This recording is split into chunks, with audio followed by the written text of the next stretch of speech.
이삭의 두 아들 야곱과 에서는 쌍둥이 형제죠.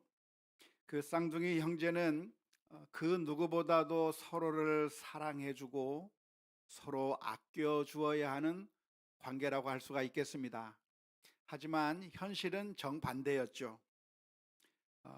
형제 간의 갈등이 폭발해서 형 에서가 동생 야곱을 죽여버리겠다고 하는 그런 지경에 이르게 됐습니다. 어떻게 그렇게 된 것인가요? 야곱이 형 에서의 모든 것을 다 빼앗아가 버렸기 때문일 겁니다. 장자권을 빼앗아 버렸고, 또한 아버지의 축복도 속여서 가로챘기 때문에 화가 잔뜩 난 에서는 동생 야곱을 죽여버리겠다고 그렇게 벼르게 된 것입니다. 여러분들의 자녀는 어떻습니까? 여러분들의 자녀들 가운데 여러 형제 자매들을 두고 있다고 한다면 이 형제들끼리 서로 싸우고 그런 경험을 해보지 않으셨습니까? 제게는 두 딸이 있는데 큰 아이하고 둘째 아이하고 나이 차가 4살 반 차이가 나는데도 얼마나 둘이 싸우는지 몰라요. 동생도 지지 않고 언니랑 그렇게 막 심각하게 많이 싸웠는데, 하루는 우리 큰아이가 둘째 아이를 향해서 분노를 이기지 못하면서 죽여버리겠다고 이 둘째를 죽여버리겠다고 막 화를 내면서 막 분노가 폭발해 버리는 그런 일도 있었는데, 얼마나 참 부모로서 그걸 보는 게 참 안타까웠던지 참 난처했던 그런 시절이 있습니다. 사춘기 때 그랬던 거죠. 다행히 지금은 성년이 돼서 지금 부모도 없고 하니까 미국 땅에서 서로 의지하면서 서로 돌봐주고 아끼고 하는 모습을 보면서 얼마나 감사한지 모릅니다. 그런데 이 에서와 야곱의 관계는 그렇게 쉽게 화해가 이루어지지 않았어요. 형이 동생을 죽이려고 하는 이 상황 가운데서 어머니 리브가는 이 야곱을 멀리 피신시키는 것이 좋겠다고 생각을 했습니다. 그래서 외삼촌 라반의 집으로 동생 야곱을 보내기로 결정했습니다. 외삼촌 라반의 집이 얼마나 멀리 떨어져 있죠? 엄청나게 멀리 떨어져 있는 겁니다. 지금의 이스라엘 땅에서부터 저 이라크 지역에까지 가야만 하는, 그렇게 먼 곳에 가서 피신해 있어야 되는 그런 상황을 맞이하게 된 것이죠. 오늘 우리가 읽은 창세기 28장의 말씀은 그렇게 해서 야곱이 부모의 집을 떠나서 외삼촌 라반의 집으로 먼 여행을 가는 도중에 있었던 이야기를 오늘 본문의 말씀 가운데서 기록하고 있습니다. 야곱이 브엘세바를 떠나서 하란을 향해서 되었는데, 그 가는 길 가운데 날이 저물어서 하룻밤을 자야 되는 상황이 이르렀던 것입니다. 그런데 잠을 자야 되는데 잠을 자야 될 그 상황이 어디였는가? 아무것도 없는 광야 한 들판에서 정말 그 주변에 아무런 집도 없는 그런 상황 가운데서 잠을 자야 하는 상황이 발생한 겁니다. 노숙을 하게 된 것이죠. 그래서 하는 수 없이 야곱은 돌을 찾아서 돌로 베개를 삼고 그곳에서 잠을 자게 되는 참 안타까운 처량한 상태가 되었습니다. 이렇게 낯선 곳에서 들판에서 잠을 자게 된 야곱의 마음은 어떤 마음이었을까요? 정말 처량하게 생각이 되었을 겁니다. 내가 어쩌다가 이런 신세가 되었는가? 아버지 어머니의 집에서 따뜻하게 행복하게 잘 지내고 있었는데, 어느 날 갑자기 그 아버지의 집을 떠나서 들판에서 아무도 없는 곳에서, 그것도 편안한 곳이 아니라 돌베개를 베고 잠을 자야만 하는 자신의 신세를 생각하면서 한탄하면서 자신의 모습을 아주 처량하게 생각했을 겁니다. 또 한편으로는 무섭기도 했을 것 같아요. 들판이니까 무슨 위험이 있죠? 들짐승들의 위험이 있는 겁니다. 독사라도 나타나면 어떡합니까? 전갈이라도 나타나면 어떡합니까? 아니면 여러 가지 사나운 맹수들이 다가오면 어떡합니까? 아주 무서운 마음도 들 수가 있었을 겁니다. 뿐만 아니라 외로웠을 겁니다. 따뜻한 가정을 떠나서 여기는 어딘가, 나는 누군가, 정말 슬픈 마음을 가지게 되었을 것입니다. 뿐만 아니라 앞으로 미래에 대한 걱정도 많이 있었을 것 같아요. 과연 앞으로 나는 어떻게 살아가야 할 것인가? 내 앞길의 인생은 어떤 일이 펼쳐지게 될 것인가? 아버지의 축복을 가로채서 그래서 축복 기도를 받았기는 하지만, 그러나 당장 자신의 눈앞에 펼쳐진 현실은 정말 깜깜한 현실, 앞이 하나도 보이지 않는 그런 미래가 불투명한 현실 앞에서 야곱의 마음은 굉장히 착잡했을 거라고 생각이 됩니다. 그런데 그날 밤에 아주 놀라운 일이 일어났습니다. 무슨 일이죠? 하나님께서 야곱에게 나타나셨습니다. 육신의 아버지, 육신의 어머니를 떠나서 홀로 남겨졌지만 하나님께서 나타나신 겁니다. 하나님이 어떤 하나님이십니까? 하늘의 하나님이죠. 영적인 아버지인 것이죠. 내 육신의 아버지에게서는 멀리 떠날 수밖에 없었지만, 그러나 하늘의 아버지께서 나타나셔서 내가 너를 버리지 않는다, 내가 너를 지키고 돌보겠다고 하는 따뜻한 위로의 말씀을 해주시는 장면이 오늘 창세기 28장의 말씀 가운데 기록되어 있습니다. 잠을 자는데 꿈속에서 놀라운 환상을 보게 되었습니다. 땅과 하늘 사이에 층계가 있는 거예요. 우리 한국말 성경에는 사닥다리라고 번역이 되어 있는데 아마 계단으로 보는 것이 훨씬 더 맞을 겁니다. 계단이 있어서 하늘에서부터 땅에까지 천사가 내려올 수가 있고, 또 땅에서부터 하늘에까지 연결이 되는 그런 계단이 보이게 된 것입니다. 지금까지 우리 이 야곱이 실제적으로 눈으로 보았던 것은 무엇입니까? 이 세상의 땅만을 보면서 살았던 것이죠. 이 세상의 것들을 의지하면서 살았는데, 그래서 이제 아버지의 집에서부터 멀리 떠나게 될 때 이제 나는 외톨이가 되었다, 이제 나는 아무도 나를 돌봐줄 사람이 없다고 생각되는 그 순간에 놀랍게도 하늘의 문이 열리고 층계가 만들어지면서 하나님께서 사람에게로, 사람이 하나님에게로 연결이 될 수 있는 그 연결고리가 생기는 그런 환상을 보게 된 것이죠.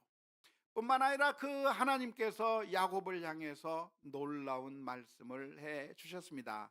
오늘 읽지는 않았지만 창세기 28장 13절에서부터 15절 말씀에 이런 말씀이 기록되어 있습니다.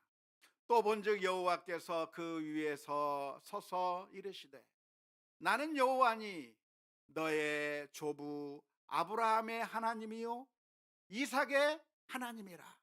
내가 누워있는 땅을 내가 너와 내 자손에게 주리니 내 자손이 땅의 티끌같이 되어 내가 서쪽과 동쪽과 북쪽과 남쪽으로 퍼져나갈지며 땅의 모든 족속이 너와 내 자손으로 말미암아 복을 받으리라. 내가 너와 함께 있어 내가 어디로 가든지 너를 지키며 너를 이끌어 이 땅으로 돌아오게 할지라. 내가 내게 허락한 것을 다 이루기까지 너를 떠나지 아니하리라 하신지라. 엄청난 이야기를 들은 거예요. 하나님께서 나타나시면서 하시는 말씀이, 나는 여호와라. 하나님인데 어떤 하나님? 아브라함에게 나타나셨던 하나님, 그리고 이삭에게 나타났던 하나님. 그 내가 지금까지 살면서 아브라함 할아버지의 하나님에 대해서 이야기를 들었고 아버지의 하나님에 대해서 이야기를 들었는데, 그 하나님이 할아버지와 아버지만의 하나님이 아니라 나의 하나님도 되신다고 하는 놀라운 이야기를 듣게 된 것이죠. 그래서 이 하나님이 이 순간에 자기 자신의 하나님, 지금까지 부모님의 신앙을 가지고서 부모님이 들려준 신앙생활을 해왔었는데 이제는 하나님을 직접 만나게 되면서 그 하나님이 다른 사람의 하나님이 아니라 나의 하나님이라고 하는 놀라운 고백을 하게 된 것이죠. 뿐만 아니라 하나님께서 놀라운 약속을 해주십니다. 이 땅을 너에게 주겠다, 너와 내 자손들에게 주겠다고 약속해 주셨습니다. 그런데 이 약속이 원래 누구에게 해 주었던 약속이죠? 아브라함에게 하셨던 약속, 이삭에게 해 주었던 약속입니다. 그 옛날 하나님께서 아브라함을 이끌어 오시면서 가나안 땅을, 이 땅을 너와 내 후손들에게 주시겠다고 약속해 주셨는데, 그 아브라함에게 하신 약속이 그냥 흐지부지 되고 사라져 버리고 잊어버린 것이 아니라 이삭에게로 연결되었을 뿐만 아니라 야곱에게도 연결되고, 야곱에게뿐만 아니라 또 누구에게로 또 연결이 돼요? 야곱의 자손들에게로 연결이 되고, 그 자손들이 얼마나 많아져요? 땅에 티끌같이 엄청나게 많아져서 그 모든 백성들이 이 땅을 차지하게 될 거라고 하는 엄청난 은혜의 약속을 하나님께서 야곱에게 해 주신 것입니다. 이 하나님을 경험하고 난 다음에 야곱은 기뻤을까요? 어땠을까요? 기뻤어요. 이 야곱은 놀라웠을까요? 정말 놀라웠어요. 정말 감격하게 된 것이죠. 왜냐하면 나는 이제 나 혼자 남았구나, 나는 이제 무엇을 의지하며 살아야 되나, 앞길이 막막했던 그 야곱에게 하나님께서 나타나셔서 너는 혼자가 아니라 내가 너를 지킬 것이다, 너를 안전하게 인도하고 안전하게 다시 이 땅으로 돌아오게 할 것이라고 하는 하나님의 약속을 듣게 될 때에 이 야곱의 마음 가운데 너무나도 기쁘고 너무나도 감사한 마음에 하나님을 찬송하게 되었던 것이죠. 이 경험을 하고 난 다음에 야곱이 무엇을 깨달았을까요? 오늘 읽었던 창세기 28장 16절의 말씀에서 이렇게 기록하고 있습니다. 야곱이 잠이 깨어 이르되 여호와께서 과연 여기 계시거늘 내가 알지 못하였도다. 이 고백 속에는 어떤 말이 담겨 있는 것입니까? 어떤 내용이 담겨 있을까요? 야곱이 생각하기에 하나님은 어디에 계신 하나님? 저 가나안 땅 아버지의 집에 있는 하나님이라고 생각을 했어요. 그래서 내가 그 아버지의 집에서 떠나오는 그 순간 이제는 나는 외톨이라고 생각했어요. 그런데 야곱이 발견한 것이 무엇이냐면 하나님이 야곱의 집에만 계신 것이 아니라 여기에도 계시는구나. 하나님은 어떤 하나님? 안 계신 곳이 없는 하나님. 이 세상 어느 곳이든지 늘 그곳에는 하나님이 계시다고 하는 사실을 발견하면서 내가 나 혼자 있다고 할지라도 내가 외롭게 혼자 있는 것이 아니라 그곳은 바로 하나님께서 계시는 곳이고, 내가 어디를 가든지 거기에는 바로 하나님이 계시다고 하는 사실을 발견하게 된 것이라고 믿습니다. 이것이 정말 중요한 깨달음이라고 할 수 있겠는데요. 고대 세계에는 신에 대해서 생각하면 그 신들이 각기 존재하는 영역이 따로 있다고 생각했어요. 어떤 신은 산의 신, 어떤 신은 강의 신, 어떤 신은 광야의 신, 어떤 신은 바다의 신. 그래서 우리가 전쟁을 한다고 하면 산에서 전쟁할 때는 산의 신에게 빌어야 되고, 바다에서 전쟁을 한다고 하면 바다의 신에게 빌어야 하고, 고대 세계의 사람들은 그 지역에 맞는 그 신들을 늘 생각했어요. 그런데 여호와 하나님은 어떤 하나님이에요? 안 계신 곳이 없는 하나님이에요. 저 가나안 땅에만 계신 하나님이 아니라 이 세상 온 어디든지 다 주님께서 계시다고 하는 사실을 깨닫게 되고, 내가 아버지의 집을 떠나서 저 외삼촌 라반의 집으로 가지만 그 길이 혼자 가는 길이 아니라 하나님께서 나와 함께 하시는 길이라고 하는 사실을 이 꿈의 경험을 통해서, 하나님을 만나는 경험을 통해서 깨닫게 되었던 것이죠. 그런데 이러한 이 야곱의 경험이 오늘 우리 교회 성도들에게도 한 사람 한 사람 다 경험할 수 있기를 주님의 이름으로 축원합니다. 하나님은 어떤 하나님? 안 계신 곳이 없는 하나님입니다. 교회당에만 계신 것이 아니라 우리 가정에도 계시고 우리 직장에도 있고 우리가 어디에 있든지 항상 그곳에는 하나님께서 우리를 지켜보고 계시고 우리의 기도에 귀를 기울이시고 계시다고 하는 사실을 믿을 수 있기를 주님의 이름으로 축원합니다. 위대한 믿음의 사람들은 하나님이 어디든지 계시다고 하는 사실을 알기 때문에 담대하게 믿음으로 살아갈 수가 있었습니다. 그런 사람의 예를 찾는다고 한다면 모세의 어머니를 들 수가 있어요. 모세의 어머니 요게벳은 아이를 낳은 다음에 3개월 동안 숨겨서 길렀습니다. 바로 왕이 모든 남자아이들을 태어나면 다 죽이라고 하는 그 지엄한 명령 앞에서 이 요게벳이라고 하는 여인은 모세를 낳고 숨겨서 기르다가 이제는 더 이상 발각될 그런 위험에 처하게 되자 이 아이를 어떻게 할 것인가. 요게벳은 그 순간에 어떻게 했죠? 갈대 상자를 만들어 그 아이의 모세를 넣고 어디다 보내요?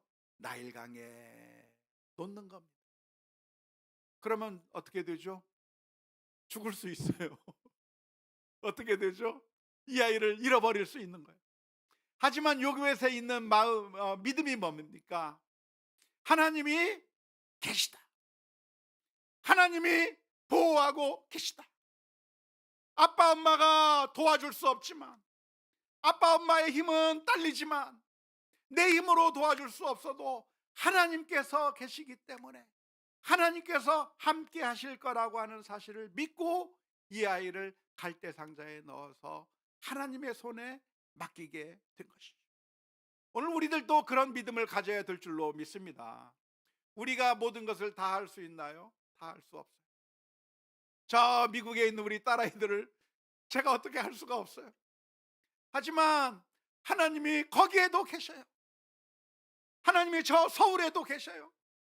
하나님이 어디든지 계시기 때문에 우리 인간들이 24시간 일주일 내내 그 아이들을 늘 감시하고 늘 지킬 그럴 수가 없겠지만, 그래서 우리 부모가 해줄 수 있는 것이 없고 내가 이곳에 있으면 저곳에 있을 수 없고 능력이 부족해서 해줄 수 없을 수 있겠지만, 그러나 하나님은 어떤 하나님인가?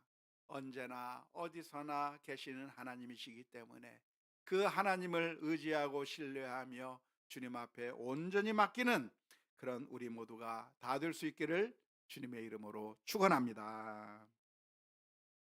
야곱은 그래서 꿈에서 깬 다음에 하나님이 나와 함께 하신다고 하는 사실을 깨닫고 어떻게 했습니까? 놀라운 고백을 하게 되는 것이죠. 창세기 28장 20절에서부터 22절 말씀에 보면 이렇게 기록합니다. 야곱이 서원하여 이르되 하나님이 나와 함께 계셔서 내가 가는 이 길에서 나를 지키시고 먹을 떡과 입을 옷을 주시며 내가 평안히 아버지 집으로 돌아가게 하시오면 여호와께서 나의 하나님이 되실 것이요 내가 기둥으로 세운 이 돌이 하나님의 집이 될 것이요 하나님께서 내게 주신 모든 것에서 10분의 1을 내가 반드시 하나님께 드리겠나이다 하였더라. 이 야곱은 이 꿈에 하나님을 만난 다음에 놀라운 고백을 하고 있는데요, 소위 말해서 서원 기도를 하는 겁니다. 하나님, 정말 하나님께서 나를 이 땅으로 무사히 돌아오게 하신다고 한다면, 지금 내가 도망자의 삶을 살고 있는데 아버지의 집을 떠나서 가고 있는데 그 험난한 길 가운데서 하나님께서 저를 지키시고 보호해 주셔서 그래서 무사히 나중에 다시 이곳으로 돌아오게 만드신다면, 하나님, 내가 배고팠던 이 기둥이, 이곳이 하나님의 전이 되게 하겠습니다. 제물을 하나님 앞에 제사를 드리는 제단이 되겠습니다. 그렇게 기도하고 있는 것이고요. 뿐만 아니라 하나님께서 제게 주신 모든 것 가운데서 10분의 1을 구별하여 하나님께 드리겠다고 하는 놀라운 고백을 하고 있는 것이죠. 그런데 이 말씀을 우리가 종종 오해하지 않았으면 좋겠는데요. 이렇게 야곱이 하나님 앞에 서원하면서 기도하는 것은 하나님에게 하나의 그 흥정을 하는 것은 아닙니다. 하나님 앞에 조건을 내걸고 하나님이 이거 해 주시면 제가 이렇게 할게요. 그렇게 하나님에게 거래를 제안하는 것, 흥정하는 것이라고 오해하시면 안 됩니다. 종종 우리 크리스천들 중에는 서원 기도를 마치 하나님과 거래하는 것으로 오해하시는 분들이 계세요. 하나님, 내가 이거 할 테니까 하나님은 나한테 이거 주세요. 하나님, 내가 하나님한테 이거 바칠 테니까 하나님은 나한테 이거 주세요. 그렇게 해서 마치 물물 교환하듯이, 흥정하듯이, 하나님과 거래하듯이 서원 기도를 오해하시는 분들이 너무나도 많아요. 그래서 어떻게 기도하냐면, 하나님, 제가 로또 복권 하나 살 테니까 1등 당첨하게 해주시면 제가 교회당을 짓겠습니다. 혹시 그렇게 기도하신 분 계신가요? 그런 분도 계셔요. 알고 보니까 있어요. 또 어떤 사람은 이렇게 기도합니다. 하나님, 사업을 하는데 사업 성공하면 제가 선교사님들 많이 돕겠습니다. 하나님, 이 병에서 낫게 되면 제가 목회자의 길로 가겠습니다. 그렇게 하나님께 기도하면서 하나님께서 무엇을 해주시면 그러면 내가 이렇게 하겠습니다라고 기도하면, 그러면 하나님께서 더 잘 들어주실 것이라고 생각하시는 분들이 많이 있습니다. 그런데 이것은 철저하게 서원 기도에 대해서 오해하신 것입니다. 사실 하나님에게는 흥정이 될까요? 안 될까요? 거래가 될까요? 안 될까요? 안 돼요. 왜냐하면 하나님은 아쉬울 게 아무것도 없기 때문에 그렇습니다. 하나님 앞에 하나님 이거 줄 테니까 이거 주세요 하면서 하나님이 호기심이 당길 만한 걸 우리가 뭘 줄 수 있을까요? 우리가 전 재산을 하나님 앞에 바치면 하나님께서 그것이 너무나도 탐나서 우리의 기도를 들어주실까요? 하나님은 어떤 하나님인가? 아쉬울 게 아무것도 없는 하나님. 믿습니까? 사도행전 17장 24절에서부터 25절 말씀에 보면 이렇게 기록합니다. 우주와 그 가운데 있는 만물을 지으신 하나님께서는 누구시니? 천지의 주제시니 손으로 지은 전에 계시지 아니하시고 또 무엇이 부족한 것처럼 사람의 손으로 섬김을 받으시는 것이 아니니 이는 만민에게 생명과 호흡과 만물을 친히 주시는 이십니다. 하나님이 무엇인가 부족해서 그것 좀 내놔라. 하나님이 무엇인가 부족하기 때문에 그것 좀 주면 좋겠다. 무엇인가를 간절히 달라고 하면서 무엇인가를 얻기를 원하시는 하나님이 결코 아니라는 거예요. 하나님은 어떤 하나님이세요? 그 자체로 완전하신 하나님, 그 자체로 아무것도 부족하지 않으신 하나님, 그 자체로 영광이 풍성하신 하나님, 그 자체로 모든 것을 다 가지고 계신 하나님이시어서 그래서 하나님에게 아쉬운 게 아무것도 없어요. 뭔가 아쉬운 사람이 있어야 우리가 물물 교환을 하죠. 뭔가 아쉬운 게 있는 사람하고 딜이 되는 거죠. 그런데 아무것도 아쉬운 게 없는 사람한테는 이게 물물 교환이 안 되는 거예요. 흥정이 안 되는 거예요. 예를 들어서 백만장자가 있다고 합시다. 그 백만장자한테 가서 아저씨 내가 10,000원 줄 테니까 나한테 1시간만 시간 내줘요 하면 내줄까요? 아니요. 백만장자가 무슨 10,000원이 필요해서 시간을 내주겠어요? 전혀 소용이 없는 것과 마찬가지로 하나님은 어떤 하나님이신가? 하나님은 아무것도 필요하지 않은 하나님, 아무것도 아쉬운 것이 없는 하나님이에요. 그렇기 때문에 서원 기도를 하면서 하나님 내가 목회자가 될 테니까, 하나님 내가 교회당을 지어줄 테니까, 하나님 내가 선교 사역을 할 테니까 이것 주세요 하는 것은 별로 설득력이 없는 제안일 뿐입니다.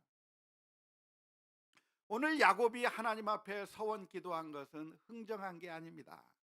야곱이 하나님 앞에 이렇게 말한 것은 흥정하기 위해서 이런 말을 한 것이 아니라 하나님의 은혜에 감사하면서 이제는 내가 이렇게 살겠습니다라고 하는 결심을 하는 거고 결단을 하는 것이라고 하는 것을 기억해야 됩니다. 나의 다짐인 것이죠. 하나님께서 이 야곱에게 놀라운 은총을 베풀어 주셨어요. 이 야곱이라고 하는 사람이 누구길래 하나님께서 이런 놀라운 은혜의 말씀을 해주시는 거죠? 야곱은 아주 대단한 사람이었나요? 야곱은 아주 훌륭한 사람이었나요? 아니요. 야곱이 누구냐면 거짓말한 사람이에요. 속임수를 쓴 사람이에요. 부족한 사람이에요. 그래서 형이 죽이고 싶어하는 그런 사람이에요. 그래서 그 누구에게 내놓아도 감히 설 수 없는 그런 부족한 사람일 수밖에 없는 게 바로 야곱인 것이죠. 우리랑 똑같아요. 그런데 놀라운 것은 하나님께서 그 야곱에게 나타나셔서 아브라함에게 주셨던 축복처럼, 이삭에게 주셨던 축복처럼 야곱에게도 똑같이 놀라운 은혜를 베풀어 주신다고 말씀해 주셨을 때 야곱의 반응이 무엇이냐면, 하나님 정말입니까? 나 같은 사람에게 이런 놀라운 은혜를 주신다는 말, 그 말이 정말입니까? 라고 이야기하는 거예요. 정말 하나님께서 저와 함께 계셔서, 정말 하나님께서 나와 함께 하셔서 내가 가는 그 모든 길 가운데 하나님께서 나를 보호해 주시겠다는 말입니까? 그래서 저를 안전하게 이 길로 돌아오게, 우리 아버지의 집으로 다시 돌아올 수 있게 은혜를 베풀어 주시겠다는 말입니까? 정말 그렇다고 한다면, 하나님, 내가 이제부터는 이 기둥으로 하나님을 예배하는 삶을 살겠습니다. 정말 하나님께서 나를 이렇게 인도해 주신다고 한다면 내가 가진 모든 것 가운데서, 하나님이 주신 모든 것 가운데서 10분의 1을 드리겠습니다 라고 하는 다짐의 고백을 하는 것이 이 야곱이 했던 서원 기도의 내용인 것이죠. 야곱이 하나님 이거 주면 내가 이거 줄게요, 하나님, 뉘앙스가 다르죠. 하나님이 이거 나한테 주면 내가 이거 줄게요 하고 흥정하고 조건을 제시하고 계약을 하자고 하는 이야기가 아니라, 야곱은 그 순간에 충격을 먹은 거예요. 나 같은 연약한 사람을 하나님께서 정말로 사랑해 주신다는 말입니까? 정말로 나와 함께 해주신다는 말입니까? 정말 하나님의 말씀처럼 나와 함께 하셔서 저를 이곳으로 보내주신다고 한다면, 안전하게 지켜주신다고 한다면, 하나님, 이제는 내가 예전처럼 살지 않겠습니다. 하나님, 이제는 내가 하나님을 예배하는 삶을 살겠습니다. 이 돌이 하나님의 집이 될 거라고 하는 말은 무슨 이야기예요? 내가 있는 바로 그곳에서 하나님을 예배하는 삶을 살겠다는 것. 나의 일생이 이제는 하나님을 예배하는 삶을 살겠다고 하는 그런 고백인 것이죠. 내가 가진 모든 것 가운데서 10분의 1을 드리겠다고 하는 말씀은 무슨 말이에요? 내가 돈을 우상으로 섬기는 것이 아니라, 돈이 나의 주인이 아니라 하나님을 나의 주인으로 알고 하나님의 뜻에 따라 순종하며 살겠다고 하는 그런 의미예요. 그래서 이 야곱의 고백이 무엇이냐면, 이제는 내가 하나님의 말씀대로 순종하며 살겠다라고 하는 하나님의 은총에 대한 반응으로 이런 믿음의 고백이 나온 줄로 믿습니다. 종종 우리 성도님들 가운데는 오해하시는 분들이 많아요. 하나님, 내가 예배 드려줄 테니까 하나님 나한테 복 주세요, 이렇게 말하시는 분들이 있어요. 그런데 하나님은 예배가 고프신 분이 절대 아니에요. 하나님, 내가 이만큼 드릴 테니까 하나님 나한테 복 주세요, 물질이 아쉬운 분이 하나도 아니에요. 그런데 하나님께서 우리에게 예배를 드리라고 말씀하시는 이유가 무엇입니까? 그것은 하나님이 예배가 필요하기 때문이 아니라 우리들을 위해서예요. 우리가 하나님을 예배하지 아니하고 돈을 숭배하거나 정치를 숭배하거나 아니면 명예를 숭배하거나 이 세상에 썩어질 것들을 숭배하게 된다고 한다면, 우리는 언제나 배신을 당하게 될 겁니다. 정말 썩어질 것들을 우리가 섬기게 되면 결국 우리는 망하게 될 겁니다. 고통을 당하게 될 겁니다. 그러니까 우리를 위해서 하나님께서 하시는 말씀이 그런 썩어질 것들, 아무런 유익하게도 해주지 못할 것들, 배부르게 하지 못할 것들을 섬기지 말고 참되신 하나님을 섬기며 너희의 삶이 풍성해지라고 하는 그런 의미에서 우리들을 위해서 우리에게 예배하라고 말씀하시는 거예요. 우리가 참된 하나님을 제대로 예배하게 될 때 우리의 삶에는 기쁨이 넘치고 우리의 삶이 행복해지고 우리가 좋아지기 때문에 우리를 위해서 예배하라 말씀하시는 것입니다. 우리로 하여금 헌신하라고 말씀하시는 것은 이 세상에 돈을 우상으로 섬기면서 살면 결국 피폐해질 수밖에 없고 그것이 우리를 행복하게 해주지 못하기 때문에 그런 돈을 우상으로 섬길 것이 아니라 하나님을 위해서 섬기는 삶 가운데서 정말 하나님께서 주시는 은혜와 축복을 누리며 살라고 하는 그런 의미에서 이런 말씀을 해 주시는 것이죠. 그래서 오늘 저와 여러분들이 이 야곱의 믿음의 고백을 보면서 우리도 믿음의 고백을 할 수 있기를 주님의 이름으로 축원합니다. 사실 우리도 주님께서 사랑해 주셔서 하나님의 자녀 삼아 주셨어요. 하나밖에 없는 그 아들을 십자가에 내어 주시기까지 우리를 사랑해 주신 그 엄청난 사랑을 우리가 받았다고 한다면 주님, 이제는 우리가 하나님의 뜻대로 살겠습니다. 이제는 주님과 함께 동행하기를 원합니다. 그런 고백들이 저희들의 입 가운데서 나타나야 될 줄로 믿습니다. 우리의 인생길이라고 하는 것은 무엇인가? 마치 야곱이 집을 떠난 것과 같은 상황들이 있습니다. 지금 아무런 문제가 없는 분들도 있겠지만 우리의 인생 가운데는 언제나 야곱이 아버지의 집을 떠나서 그래서 광야 한가운데서 잠을 자야만 했던 것과 같은 그런 상황을 우리가 언제든지 맞이할 수가 있습니다. 그럴 때 우리들의 마음 가운데 떠오르는 생각이 무엇이냐면 하나님, 그 옛날 야곱에게 나타나셔서 사다리가 있고 징계가 있고 천사가 오르락 내리락 했던 그 환상을 우리들에게도 좀 보여주옵소서. 그런 갈망이 있지 않습니까? 그런데 사실은 이미 그렇게 하셨어요. 하나님의 아들 예수 그리스도께서 저 높은 곳에서부터 우리를 위해서 내려오셨어요. 그리고 우리를 위하여 십자가 위에서 모든 것을 내어 주셨어요. 그리고 우리에게 우리와 함께 하시겠다고 약속해 주셨어요. 따라서 오늘 우리가 그 주님을 바라보면서 믿음의 고백을 해야 될 줄로 믿습니다. 우리 주님께서 그렇게 우리를 위해서 오셔서 십자가를 지신 주님께서 우리에게 해주셨던 말씀이 무엇이냐면 내가 너희를 고아와 같이 내버려 두지 않겠다고 말씀하셨어요. 지금 내가 고아와 같고 아무도 나를 도와주지 않는다고 생각하십니까? 아니요. 우리 주님께서는 우리를 고아와 같이 내버려 두지 않겠다고 말씀하셨을 뿐만 아니라 세상 끝날까지 너희와 항상 함께 하시겠다고 말씀하셨어요. 그러면서 우리를 향해서 해주시는 말씀이 두려워하지 말라, 내가 세상을 이기었노라 말씀해 주고 계시는 것이죠.